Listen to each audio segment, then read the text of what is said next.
Hello जय हिंद साथियों। तो साथियों आज की वीडियो का टॉपिक है यूपी पुलिस कांस्टेबल 2023 से। तो साथियों यूपी पुलिस कांस्टेबल से साथियों स्टैटिक जीके के साथियों टॉप 20% देखेंगे आज की इस वीडियो में, जो कि आपकी यूपी पुलिस परीक्षा के लिए काफ़ी ज़्यादा इंपॉर्टेंट होंगे। तो साथियों ये हमारा प्रैक्टिस सेट 11 होने वाला है। टॉप 20 क्वेश्चन आपको इसमें देखने मिलेंगे। 20 के 20 क्वेश्चन आपके एग्जाम के लिए काफ़ी ज़्यादा इंपॉर्टेंट हैं। तो साथियों इस वाली क्लास को लास्ट तक जरूर देखते रहना। तो चलिए साथियों क्लास स्टार्ट करते हैं। क्लास को स्टार्ट करने से पहले आप हमारे चैनल पर पहली बार आए हो तो चैनल को सब्सक्राइब करके वीडियो को लाइक जरूर कर देना और साथ में बेल नोटिफिकेशन को ऑल पे कर देना, ताकि नई वीडियो की नोटिफिकेशन आपको सबसे पहले मिल सके। तो चलिए साथियों आज के इस वीडियो को स्टार्ट कर लेते हैं फर्स्ट क्वेश्चन के साथ। तो साथियों आप क्लास में जल्दी से जुड़ जाइए और सभी भाई लोग एक बार क्लास को लाइक कर देंगे और अपने दोस्तों के साथ शेयर भी कर देंगे। तो चलिए साथियों आज की क्लास का फर्स्ट क्वेश्चन है हमारा, के बिरला फाउंडेशन द्वारा 33वें व्यास सम्मान के लिए किस साहित्यकार का चयन किया गया है। वेरी इंपोर्टेंट क्वेश्चन आपकी स्क्रीन पर है साथियों। प्रीवियस ईयर में क्वेश्चन पूछा गया है। वो बताइए साथियों सही आंसर क्या होगा। के बिरला फाउंडेशन द्वारा 33वें व्यास सम्मान के लिए किस साहित्यकार का चयन किया गया है। साथियों हाल ही का क्वेश्चन है, प्रीवियस ईयर का नहीं है, सॉरी। तो साथियों इसका सही आंसर हो जाएगा इसका ऑप्शन सी साथियों, पुष्पा भारती। क्या सर जी? पुष्पा भारती बिल्कुल करेक्ट आंसर हो जाएगा आपका। पुष्पा भारती को साथियों हाल ही में 33वें व्यास सम्मान से इन्हें सम्मानित किया गया है। चलिए साथियों इंपोर्टेंट पॉइंट से समझते हैं इस क्वेश्चन को, किस तरीके से आपके एग्जाम में क्वेश्चन को पूछ सकता है। तो बिरला फाउंडेशन की स्थापना पूछे साथियों, अगर मैं आपसे पूछूं बिरला फाउंडेशन की स्थापना, तो आपको याद रखना है 1991 ईस्वी में साथियों बिरला फाउंडेशन की स्थापना होती है। व्यास सम्मान पाने वाली प्रथम महिला साथियों कौन थी? व्यास सम्मान आपके एग्जाम में के लिए काफी ज्यादा इंपॉर्टेंट है और आपके क्वेश्चन में भी दिया गया है। तो व्यास सम्मान पाने वाली पहली महिला की बात करें साथियों तो चित्रा मुद्दुल हो जाएंगी। क्या सर जी? चित्रा मुद्दुल बिल्कुल सही आंसर हो जाएगा। अगर आपसे मैं पूछूं साथियों व्यास सम्मान से सम्मानित प्रथम लेखक कौन है? व्यास सम्मान से सम्मानित प्रथम लेखक साथियों आपको याद रखना है रामविलास शर्मा को आपको याद रखना है। अगर साथ ही मैं आपसे पूछूं व्यास सम्मान कितनी भाषाओं को लिए दिया जाता है साथियों? व्यास सम्मान साथियों एक साहित्य पुरस्कार, साथियों साहित्य पुरस्कार होता है साथियों एक तरीके से। तो साथियों इसी को व्यास सम्मान कहते हैं। तो व्यास सम्मान कितनी भाषाओं के लिए दिया जाता है? तो चलिए साथियों कितनी भाषाओं को दिया जाता है जानते हैं साथियों। साथियों संस्कृत के क्षेत्र में भी दी जाता है पाली साथियों, और प्राकृत, अरबी, फारसी, शास्त्रीय उड़िया, शास्त्रीय कन्नड़ और शास्त्रीय तेलुगु तथा शास्त्रीय मलयालम साथियों, इन भाषाओं के लिए साथियों, इन भाषाओं में साथियों ये पुरस्कार दिया जाता है साथियों। व्यास सम्मान पुरस्कार साथियों इतनी भाषाओं को दिया जाता है। आप इन सबको नोट कर लेंगे। चलिए और जानते हैं साथियों अर्जुन पुरस्कार पाने वाली प्रथम भारतीय महिला साथियों, अगर मैं आपसे पूछूं अर्जुन पुरस्कार पाने वाली प्रथम महिला कौन है साथियों, तो आपका आंसर हो जाएगा स्टेफी डिसूजा साथियों, आपका सही आंसर हो जाएगा। अगर मैं आपसे पूछूं साथियों अर्जुन पुरस्कार पाने वाले प्रथम व्यक्ति आपसे पूछूं तो साथियों आपका सही आंसर सलीम दुर्रानी हो जाएगा। क्या सर जी? सलीम दुर्रानी हो जाएगा। अगर मैं आपसे पूछूं 32वें व्यास सम्मान के लिए किसे चुना गया? 32वें व्यास सम्मान के लिए किसे चुना गया? तो साथियों आपका सही आंसर डॉक्टर ज्ञान चतुर्वेदी को साथियों इन्हें चुना गया। और किसमें दिया गया साथियों? इन्हें व्यंग्य उपन्यास पागल खाना के लिए साथियों इसको चुना गया था डॉक्टर ज्ञान चतुर्वेदी को। आपसे पूछूं साथियों सरस्वती सम्मान के प्रथम कौन है साथियों जिन्हें सरस्वती सम्मान से प्रथम बार सम्मानित किया गया था? तो किसको किया गया था? तो हरिवंश राय बच्चन हो जाएंगे। क्या सर जी? हरिवंश राय बच्चन हो जाएंगे। तो साथियों इतने क्वेश्चन आपके एग्जाम के लिए काफी ज्यादा इंपॉर्टेंट पॉइंट सबको नोट कर लेना। चलिए अगला क्वेश्चन देखते हैं। सरदार वल्लभ भाई पटेल की स्टैच्यू ऑफ यूनिटी किस नदी पर स्थित एक द्वीप पर है? वो बताइए साथियों, जो सरदार वल्लभ भाई पटेल की जो स्टैच्यू ऑफ यूनिटी है वो किस नदी पर स्थित है और किस द्वीप पर है? तो बताइए साथियों कहाँ पर है? तो आपका साथियों सही आंसर हो जाएगा, इसका सही आंसर नर्मदा हो जाएगा। क्या सर जी? नर्मदा नदी पर साथियों जो पंडित वो सरदार वल्लभ भाई पटेल की स्टैच्यू ऑफ यूनिटी को स्थापित किया गया है साथियों, नर्मदा नदी के किनारे पर। अगर साथियों मैं आपसे पूछे साथियों स्टैच्यू ऑफ यूनिटी की स्थापना कब हुई साथियों? स्टैच्यू ऑफ यूनिटी की स्थापना तो साथियों आपको याद रखना है 31 अक्टूबर साथियों 2018 में साथियों स्टैच्यू ऑफ यूनिटी की स्थापना होती है। अगर मैं आपसे पूछूं स्टैच्यू ऑफ यूनिटी किस राज्य में है, तो साथियों आपको याद रखना है साथियों ये गुजरात राज्य में स्थापित की गई है। कहां पर? गुजरात राज्य में नर्मदा नदी के किनारे साथियों ये स्थापित की गई है। अगर मैं आपसे पूछूं साथियों स्टैच्यू ऑफ यूनिटी की ऊंचाई कितनी है, तो आपको याद रखना है 182 मीटर साथियों इसकी ऊंचाई है और ये दुनिया की सबसे बड़ी मूर्तियों में से एक मूर्ति है। किसकी? स्टैच्यू ऑफ यूनिटी यानी कि किसकी साथियों? तो आपको ध्यान रखना है 182 मीटर इसकी ऊंचाई है और आपको यह भी ध्यान रखना है कि दुनिया की सबसे बड़ी ऊंची मूर्ति है स्टैच्यू ऑफ यूनिटी साथियों। अगला क्वेश्चन देखते हैं, स्वतंत्र भारत के पहले रक्षा मंत्री कौन थे? बताइए साथियों, स्वतंत्र भारत के पहले रक्षा मंत्री डैश थे, बताइए कौन थे? तो कौन थे साथियों आपके? तो सर जी इसका सही आंसर ऑप्शन सी हो जाएगा। ये तो हमें पता है, प्रीवियस ईयर में कुछ पूछा हुआ क्वेश्चन है। तो आपका हो जाएगा बलदेव सिंह साथियों। क्या?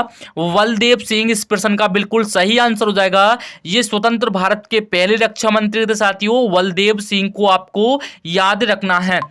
इंपोर्टेंट पॉइंट से समझते हैं साथियों, इंपोर्टेंट पॉइंट रहेंगे ये।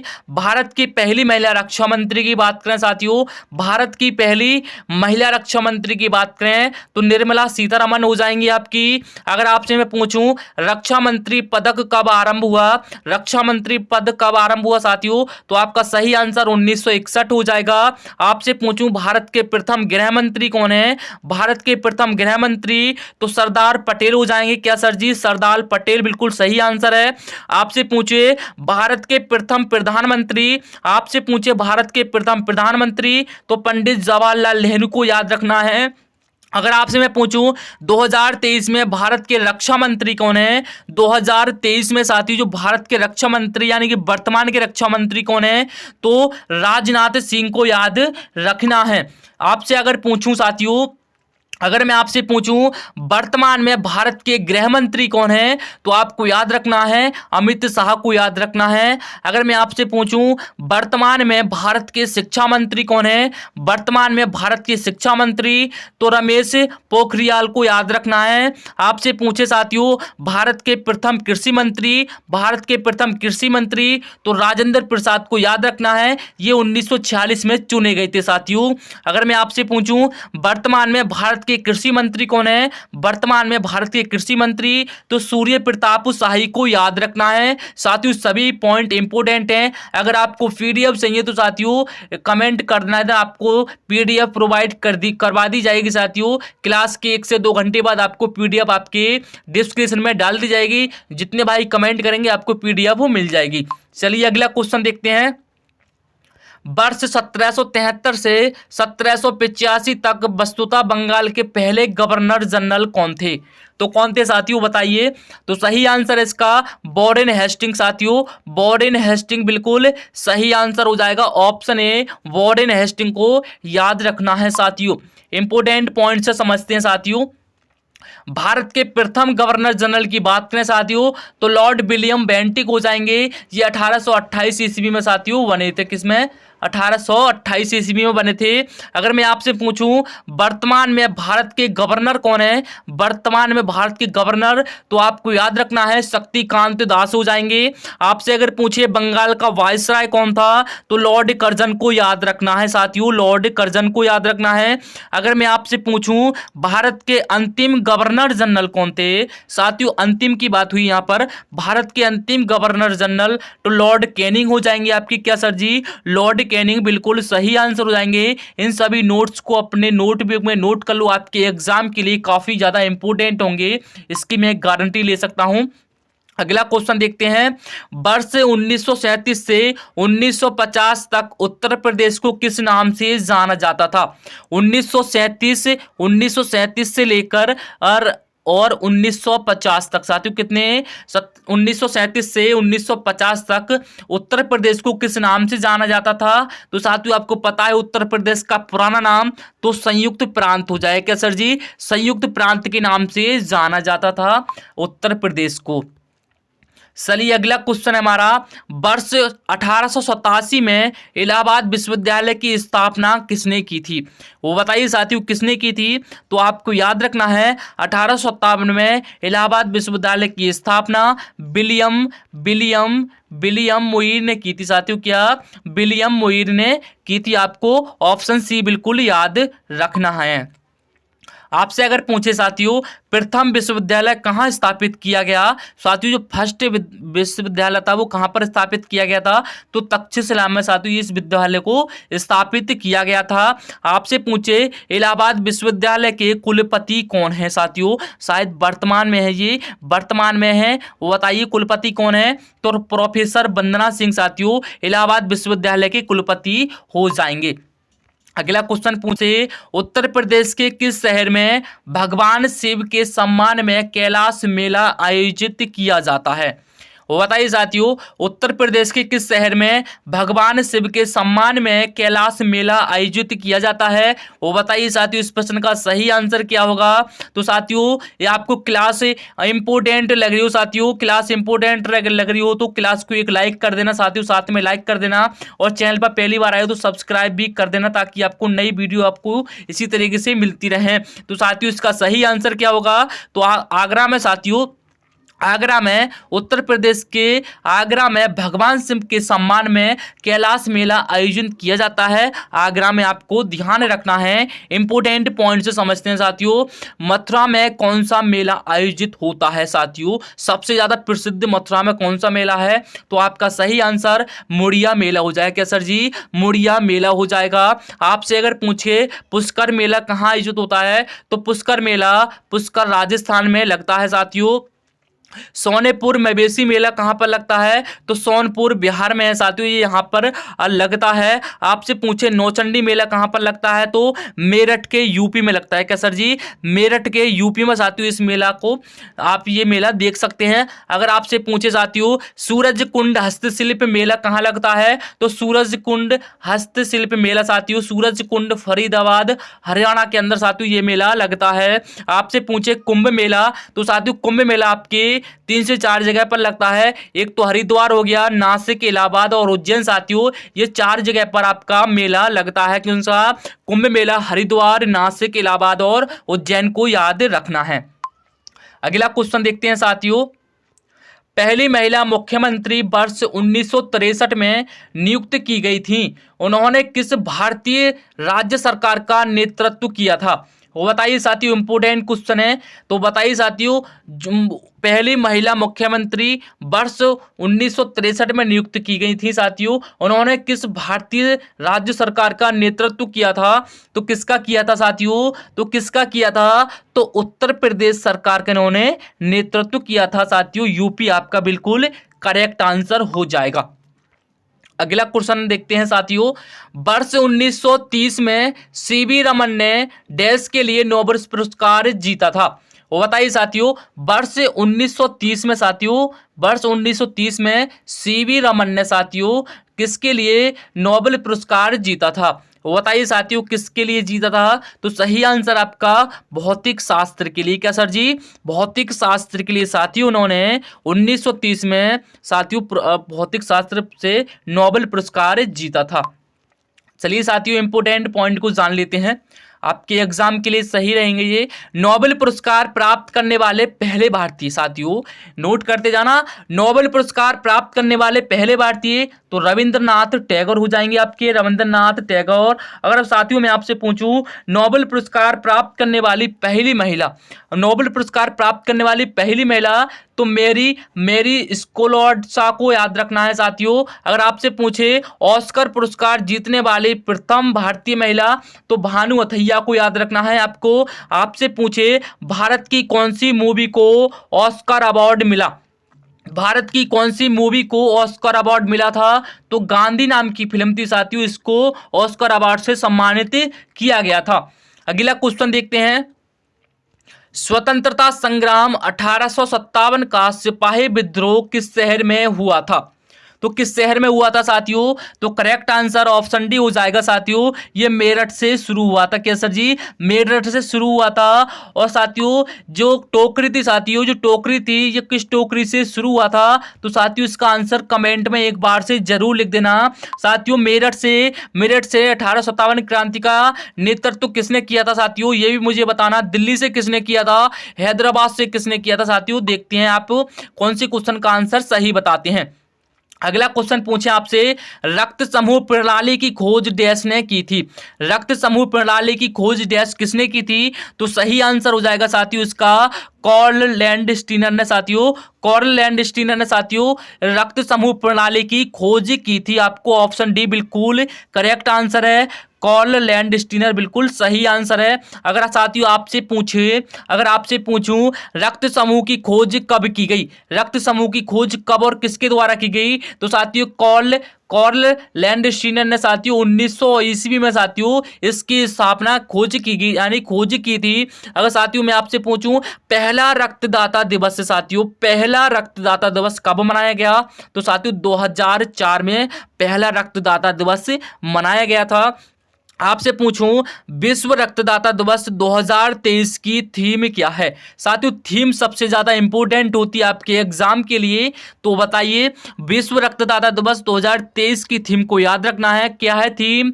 खून दो, प्लाज्मा दो, जीवन साझा करो, अक्सर साझा करो। साथियों इसकी थीम है ये, खून दो, प्लाज्मा दो, जीवन साझा करो और अक्सर साझा करो। ये साथियों विश्व रक्तदाता दिवस 2023 की थीम है, काफी इंपोर्टेंट रहने वाली है आपकी एग्जाम के लिए, तो इसको याद करके रखना। अगला क्वेश्चन आपसे पूछे, लावड़ी किस भारतीय राज्य का प्रसिद्ध लोक नृत्य है? साथियों लावड़ी की बात हुई है, तो लावड़ी किस भारतीय राज्य का प्रसिद्ध लोक नृत्य है? तो आपका करेक्ट आंसर हो जाएगा साथियों महाराष्ट्र। क्या सर जी? महाराष्ट्र बिल्कुल करेक्ट आंसर हो जाएगा आपका। लावड़ी भारतीय जो साथियों लावड़ी है वो महाराष्ट्र का प्रसिद्ध लोक नृत्य है। चलिए इंपोर्टेंट पॉइंट्स समझते हैं साथियों। हरियाणा का राजकीय नृत्य पूछूं आपसे, हरियाणा का राजकीय नृत्य साथियों आपको घूमर नृत्य को याद रखना है।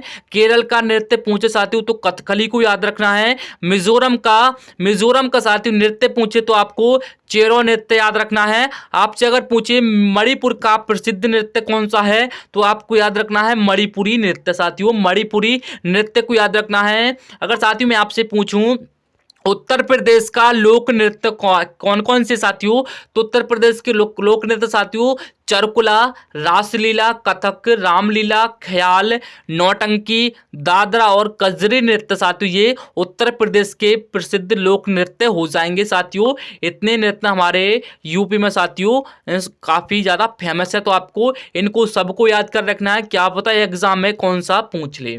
अगला क्वेश्चन देखते हैं, निम्नलिखित में से कौन सा शहर बहरीन की राजधानी है? साथियों बहरीन की राजधानी है, तो मैंने साथियों पिछली वीडियो में लगभग 6 से 7 राजधानी करवाई थी आपकी, तो साथियों ये सभी इंपोर्टेंट थी। तो साथियों इस बार इसमें भी आपको कुछ राजधानी कराने वाला हूं। सबसे पहले आप ये बताइए निम्नलिखित में से कौन सा शहर बहरीन की राजधानी है?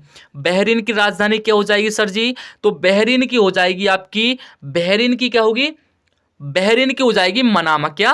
मनामा मैंने आपको पिछली वीडियो में भी करवाई थी और क्वेश्चन यहां से आपका प्रीवियस ईयर में पूछा गया है। तो बहरीन की राजधानी क्या हो? मनामा हो जाएगी। चलिए देश और उनकी राजधानी को जान लेते हैं सर जी कि आपकी राजधानी कौन कौन सी पूछ सकता है।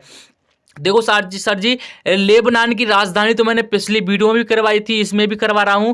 लेबनान की राजधानी साथियों बेरूत हो जाएगी। और आपसे पूछे तुर्की की राजधानी तो अंकातारा हो जाएगी। ईरान की आपकी तेहरान हो जाएगी। जर्मनी की आपकी बर्लिन हो जाएगी। थाईलैंड की आपकी बैंकॉक हो जाएगी। क्या सर जी? आपको ये राजधानी याद करके रखनी, काफी ज्यादा इंपोर्टेंट रहने वाली है ये। यूनाइटेड किंगडम की साथियों लंदन हो जाएगी। दक्षिण कोरिया की साथियों सोल हो जाएगी, कोलंबिया की साथियों बोगाटो हो जाएगी, और आपसे पूछे स्पेन की साथियों मैड्रिड हो जाएगी, और युगांडा ही पूछे साथियों तो आपकी कंपाला हो जाएगी। क्या सर जी? कंपाला हो जाएगी। आपसे अगर पूछूं अर्जेंटीना की राजधानी तो ब्यूनस आयर्स हो जाएगी, और अल्जीरिया की पूछूं साथियों अल्जीरिया की तो अल्जीरियस हो जाएगी, और सूडान की पूछूं तो आपसे खार्तूम हो जाएगी। क्या सर जी? तो साथियों ये मैंने राजधानी आपको करवाई है, इसमें से आपका 1 से 2 क्वेश्चन आपको गारंटी से देखने के लिए मिलेगा, नहीं तो आप देख लेना, नहीं तो आप सर जी इसको याद करके रखना। अगला क्वेश्चन मैं पूछूं आपसे, हरिवंश राय बच्चन द्वारा लिखी गई आखिरी कविता का नाम बताइए। हरिवंश बच्चन द्वारा लिखी गई आखिरी कविता का नाम बताइए साथियों। हरिवंश ने कौन सी आखिरी कविता लिखी थी? तो साथियों कौन सी लिखी थी? तो आपको ऑप्शन ए में दिख रहा होगा 1 नवंबर 1984 साथियों इन्होंने ये आखिरी कविता लिखी थी, आखिरी कविता लिखी थी इन्होंने। अगर साथ ही मैं आपसे पूछूं चल चल मर्दाने किसने लिखी थी? अगर मैं आपसे पूछूं दो चट्टानें किसने लिखी थी? अगर मैं आपसे पूछूं अग्निपथ किसने लिखी थी? तो साथियों आप क्या बताएंगे? तो सर जी आप हरिवंश राय बच्चन बताएंगे। साथियों ये चारों जो चारों कविताएं या फिर रचनाएं हैं, ये साथियों आपकी चारों आपकी हरिवंश राय बच्चन द्वारा लिखी गई हैं। साथियों आपको ध्यान रखना है 1 नवंबर 1984 में हरिवंश राय बच्चन की है, और चल मर्दाने साथियों ये भी हरिवंश राय बच्चन की है, दो चट्टानें ये भी हरिवंश राय बच्चन की है, और अग्निपथ साथियों यह भी हरिवंश राय बच्चन की कविता है। चलिए अगला क्वेश्चन देखते हैं, गाइड पुस्तक के लेखक कौन है? गाइड पुस्तक के लेखक कौन है साथियों बताइए। साथियों पुस्तक से भी आपका 1 से 2 क्वेश्चन पूछे जाते हैं, तो आपको इनको भी ध्यान रखना है। गाइड पुस्तक के लेखक कौन है? तो गाइड पुस्तक के हो जाएंगे साथियों R.K. नारायण। क्या सर जी? R.K. नारायण साथियों बिल्कुल सही आंसर हो जाएगा, ऑप्शन ए R.K. नारायण साथियों बिल्कुल सही आंसर है। चलिए साथियों कुछ महत्वपूर्ण पुस्तक और उनके लेखक को जान लेते हैं। तो साथियों गोदान आपकी मुंशी प्रेमचंद ने लिखी है, कामसूत्र आपकी बात है राजतरंगिणी की बात करें तो कल्हड़ ने लिखी है, स्पीड पोस्ट की बात करें तो आपकी शोभा डे ने लिखी है, और आईने अकबरी की बात करें तो अबुल फजल ने लिखी है। डिवाइन लाइफ साथियों डिवाइन लाइफ आपकी काफ़ी इंपोर्टेंट होने वाली है आपकी इस बार। डिवाइन लाइफ साथियों आपकी शिवानंद हो जाएगी, शिवानंद हो जाएगी। आपसे अगर पूछे इंटरनल इंडिया साथियों तो इंदिरा गांधी ने लिखी थी ये। माई टूथ साथियों किसने लिखी थी? इंदिरा गांधी ने लिखी थी। और मिलिंद पन्नू साथियों किसने लिखी थी? तो नागसेन ने लिखी थी। शहनामा साथियों किसके द्वारा लिखी गई? तो फिरदौसी की द्वारा लिखी गई। बाबरनामा की बात करें तो साथियों ये बाबर के द्वारा लिखी गई। अर्थशास्त्र की बात करें साथियों तो चाणक्य ने लिखी थी। हुमायूं नामा की बात करें तो गुलबदन बेगम ने लिखी थी।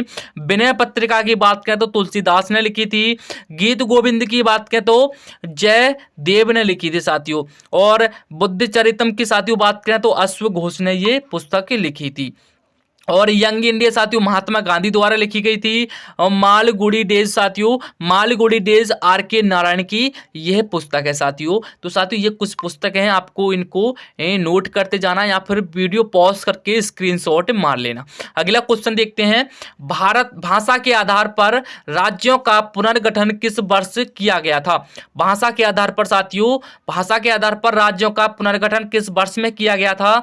तो आपका करेक्ट आंसर हो जाएगा 1956 ईस्वी में। क्या सर जी? 1956 ईस्वी में भाषाओं के आधार पर राज्यों का पुनर्गठन किया गया था। 1956 ईस्वी आपको ध्यान रखना है।